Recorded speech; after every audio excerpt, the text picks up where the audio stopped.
Querían obligarme a arrodillarme ante su Dios. Fue la primera vez que vi una ciudad tan grande. Había seguido a unos hombres durante días. No eran cazadores, no eran exploradores. Marchaban juntos, obedecían órdenes y llevaban las mismas armas. Los seguí hasta aquellas enormes murallas. Dentro de una ciudad escuché algo que llamó mi atención. Todos hablaban de un Dios. Pensé que se referían al Creador. Me equivoqué. No hablaban de un Dios, hablaban de un hombre. Un rey que se había convencido de que estaba por encima de todos los demás. Vi cómo sus soldados entraban en las casas, se llevaban a los jóvenes para su ejército, se llevaban a las mujeres para servirle, y nadie se atrevía a cuestionarlo. La gente le obedecía por miedo, no por respeto, no por devoción, por miedo.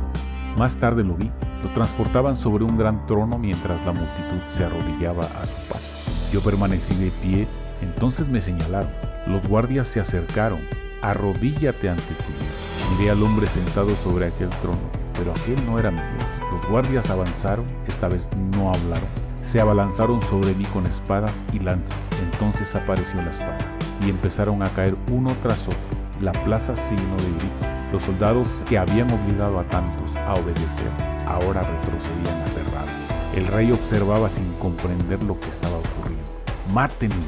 Llegaron más hombres, más armas, más amenazas, y todos terminaron igual. Cuando todo terminó, la plaza quedó en silencio. Los sobrevivientes me observaban con miedo, pero la expresión que más recuerdo fue la del rey. Por primera vez comprendió algo que nadie se había atrevido a decir.